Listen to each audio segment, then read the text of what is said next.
मैं जिस वर्ग से आता हूं, मैं खुद बहुत ही पिछले वर्ग से मैं आता हूं, रिजर्व कैटेगरी से मैं आता हूं। आदरणीय प्रधानमंत्री मोदी जी ने बहुत बड़ा जिम्मेदारी मुझे दिया है। मैं देश का कानून मंत्री रहा, आज संसदीय कार्य मंत्री हूं, तो मैं जिम्मेदारी से कह रहा हूं, आज मुझे माइनॉरिटी अफेयर्स का मंत्रालय पहली बार एक बौद्ध को, एक माइनॉरिटी को, अल्पसंख्यक मंत्रालय को चलाने का भी जिम्मेदारी मुझे दिया है। इसलिए बहुत जिम्मेदारी का साथ मैं कहना चाहता हूं कि कांग्रेस नेता श्री राहुल गांधी ने नागपुर में जाकर के संविधान के नाम से संविधान सम्मान का कोई कार्यक्रम किया। मैं उसको आपत्ति करता हूं। जो इंसान संविधान को सम्मान नहीं करते हैं, उसके हाथ में संविधान का किताब, उसके मुंह से संविधान का शब्द निकलना, मैं इसका आपत्ति करता हूं। पहले कांग्रेस पार्टी जवाब देना चाहिए कि बाबा साहब भीमराव अंबेडकर जी से लेकर के उनके द्वारा रचना किया हुआ संविधान को जो अपमान किया है, वो जवाब पहले देना चाहिए। सबसे पहले बाबा साहब भीमराव अंबेडकर को नेहरू ने पहले कैबिनेट में नहीं लेने के लिए उसका नाम सूची से हटाया। उसका कहानी लंबा है, मैं कहानी में नहीं जाऊंगा। महात्मा गांधी जी और बाकी लोगों ने फिर जबरदस्ती कहा कि ये चुनाव से सरकार नहीं बन रहा है, पहला सरकार, ये भारत का मिला जुला सरकार है आजादी प्राप्त करने के बाद।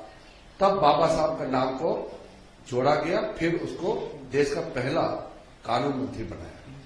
उस दिन से लेकर के पंडित जवाहरलाल नेहरू ने जो इंसल्ट किया और आखिरी बाबा साहब अंबेडकर को इस्तीफा देना पड़ा। मैं फिर से कहना चाहता हूं, बाबा साहब भीमराव अंबेडकर का वो इस्तीफा पत्र क्यों पंडित जवाहरलाल नेहरू प्रधानमंत्री होते हुए अंबेडकर जी को इतना अपमानित किया, उसको रहने लायक नहीं छोड़ा मंत्रिमंडल में, आखिरकार उसको इस्तीफा देना पड़ा। उसके बाद से लेकर के 42nd अमेंडमेंट में संविधान का जो ढांचा होता है उसको ही बदल दिया।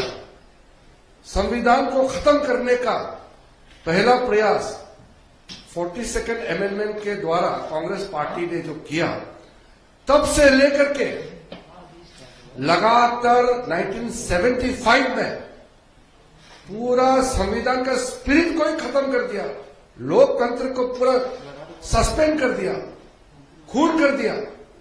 तब से लेकर के लगातार कांग्रेस पार्टी ने संविधान और बाबा साहब पर जो हमला किया, पहले उसका जवाब देना चाहिए, तब अपने हाथ में संविधान का किताब पकड़ना चाहिए, तब भीमराव अंबेडकर का नाम लेना चाहिए।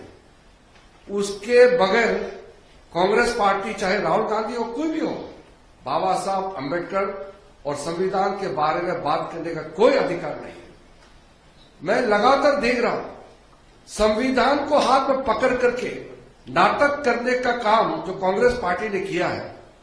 संविधान को हाथ में पकड़ने से कुछ नहीं होता है, संविधान के अंदर में जो स्पिरिट है उसको समझना होगा। इसलिए नागपुर में नीला रंग का छोड़ करके लाल रंग में संविधान का कवर पिक्चर डाल करके राहुल गांधी ने नकली संविधान बांटने का काम किया। कवर लगाया, कवर के नीचे में कुछ नहीं था, मुझे बताया गया है, वो कोरा कागज थे। संविधान के बारे में एबीसी नहीं मालूम है राहुल गांधी को।